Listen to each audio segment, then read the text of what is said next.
Straight line के topic में अब जो हम आगे पढ़ने वाले हैं ये है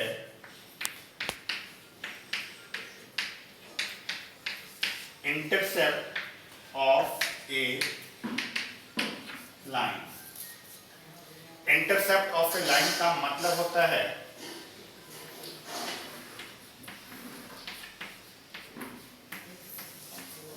सरल रेखा का अंतःखंड, किसी भी सरल रेखा का अंतःखंड।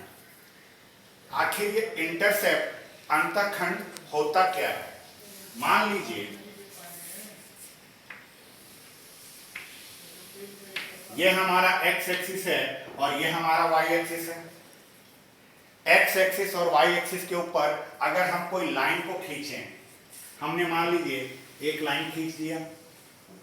ये जो लाइन है ये हमारा स्ट्रेट लाइन, ये एक्स एक्सिस को, एक्स अक्ष को यहां पर प्रतिच्छेद कर रहा है, यहां पर इंटरसेक्ट कर रहा है, और यही लाइन वाई एक्सिस को यहां पर इंटरसेक्ट कर रहा है, यहां पर इसने काटा है। ये जो पॉइंट है, ये पॉइंट हमारा ओरिजिन, मूल बिंदु होता है।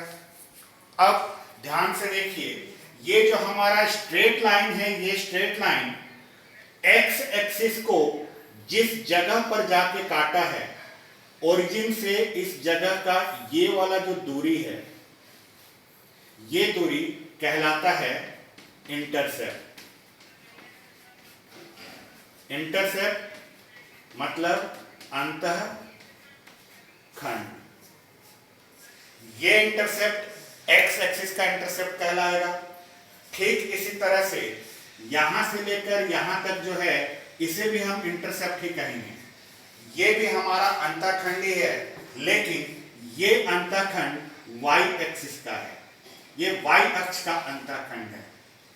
इंटरसेप्ट अंतःखंड का मतलब होता है कि बीच का भाग। बीच का भाग कहने का मतलब हमारा जो स्ट्रेट लाइन है, ये स्ट्रेट लाइन एक्स एक्सिस और वाई एक्सिस को कहीं ना कहीं पर काट रहा होगा। जहां पर भी उसने एक्स एक्सिस और वाई एक्सिस को काटा है, मूल बिंदु ओरिजिन से उस पॉइंट तक का जो दूरी होता है वही इंटरसेप्ट कहलाता है। हमने अगर एक्स एक्सिस ये लिया, वाई एक्सिस ये लिया, और हमारा स्ट्रेट लाइन अगर ऐसा चला गया, तो ये स्ट्रेट लाइन एक्स एक्सिस को जहां पर काटा है, ओरिजिन से, मूल बिंदु से इस पॉइंट तक का ये वाला जो दूरी होगा, ये दूरी इंटरसेप्ट है। ये दूरी अंतःखंड कहलाता है, यही दूरी। लेकिन ये कौन से एक्सिस का इंटरसेप्ट है, इसे ध्यान से समझिएगा। ये एक्स एक्सिस का इंटरसेप्ट है, ये वाई एक्सिस का इंटरसेप्ट है। जब भी आप स्ट्रेट लाइन चैप्टर में इंटरसेप्ट वर्ड देखें, सरल रेखा वर्ड देखें, सरल रेखा में आप अंतःखंड देखें, तो अंतःखंड इंटरसेप्ट का मतलब केवल ये वाला हिस्सा होता है।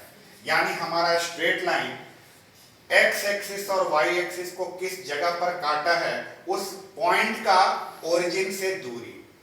अब एक्स एक्सिस का अगर ये दूरी a है और वाई एक्सिस का ये डिस्टेंस b है, मान लीजिए यहां से लेकर यहां तक कुछ ना कुछ ये दूरी होगा। तो मान लीजिए कि एक्स एक्सिस का ये दूरी a है और यहां से लेकर यहां तक भी कुछ ना कुछ दूरी होगा। ये दूरी अपने आप में b है। तो ये जो पॉइंट है, इस पॉइंट के अगर मैं कोऑर्डिनेट की बात करूं, निर्देशांक की बात करूं, तो इस पॉइंट का कोऑर्डिनेट आएगा a0, और अगर इस पॉइंट के कोऑर्डिनेट, इस पॉइंट के निर्देशांक की बात की जाए तो ये आएगा 0b। हमेशा इस बात का ध्यान रखिएगा, एक्स एक्सिस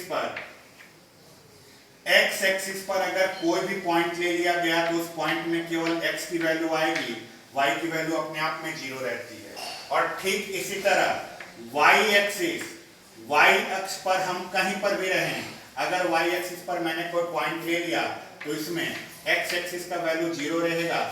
जो भी वैल्यू मिलेगा वो मेरे को y एक्सिस का वैल्यू मिलता है, चाहे वो प्लस में मिले या माइनस में मिले।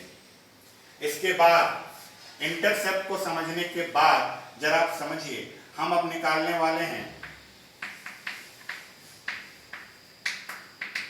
Equation of a line parallel to X axis. एक्स अक्ष के समानांतर किसी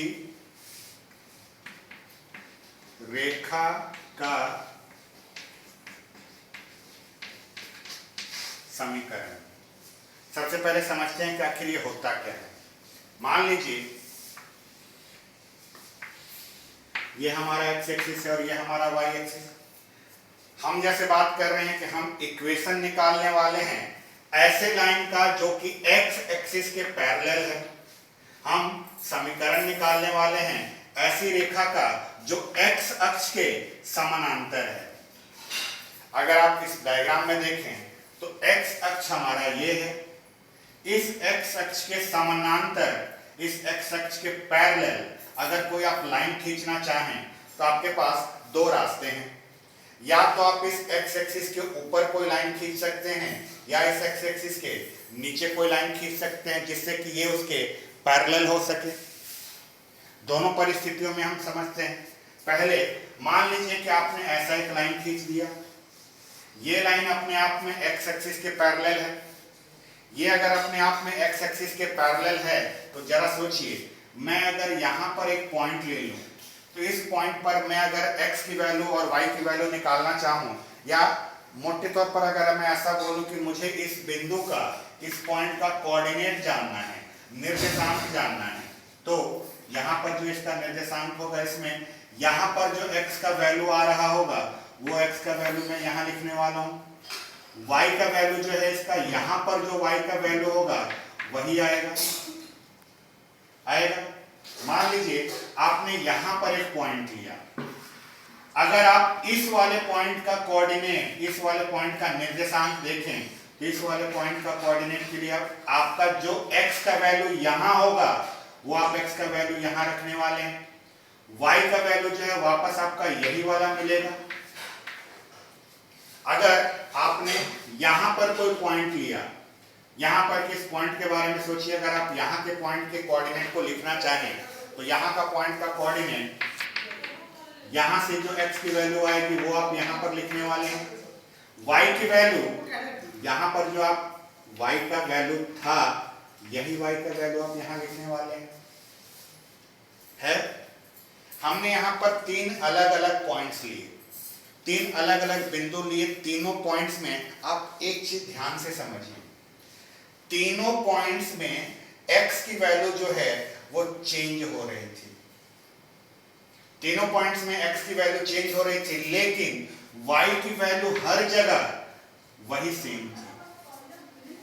y की वैल्यू हमेशा सेम है। अगर y की वैल्यू सेम है तो हम इसको अब इस रूप से समझ सकते हैं कि x एक्सिस के पैरेलल, x एक्सिस के समानांतर अगर किसी भी लाइन का इक्वेशन निकालना है तो उस इक्वेशन में y की वैल्यू जो होती है वो हमेशा फिक्स रहती है। y की वैल्यू चेंज नहीं होती। y की वैल्यू अगर चेंज नहीं होगी तब हम इसी को कहेंगे कि जब भी हम इक्वेशन ऑफ ए लाइन निकालने वाले हैं और वो भी equation of a line x axis के पैरेलल अगर निकालने वाले हैं तो x एक्सिस के पैरेलल किसी भी लाइन का equation y plus minus k होता है। y प्लस माइनस k जो है उस लाइन का इक्वेशन है जो कि x एक्सिस के पैरेलल है। अब आप सोचेंगे कि ये k क्या है। k जो है अपने आप में कांस्टेंट है, k अपने आप में एक अचर राशि है, k कोई संख्या है। मान लीजिए अगर आपको कहीं पर लिखा हुआ दिखे y = 2, तो y = 2 जो है अपने आप में एक ऐसे लाइन का इक्वेशन है जो कि x एक्सिस के पैरेलल है। x एक्सिस के पैरेलल है, उसमें भी x एक्सिस के पैरेलल में भी ये y का वैल्यू जो है प्लस में 2 है। y का वैल्यू अगर प्लस में 2 है तो ये x एक्सिस के ऊपर है। x एक्सिस के ऊपर ऐसी जगह पर वो लाइन है जहां पर y का वैल्यू 2 है। यानी अगर आप इसका ग्राफ खींचेंगे तो इसका ग्राफ कुछ ऐसे आएगा ये x एक्सिस है, ये y एक्सिस है।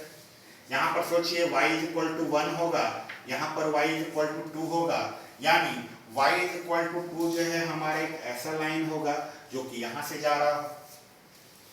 यही y इज इक्वल टू अगर -3 लिखा जाए तो y इज इक्वल टू -3 भी एक ऐसे स्ट्रेट लाइन का इक्वेशन है, एक ऐसे सरल रेखा का समीकरण है जो x एक्सिस के पैरेलल है, x अक्ष के समानांतर है।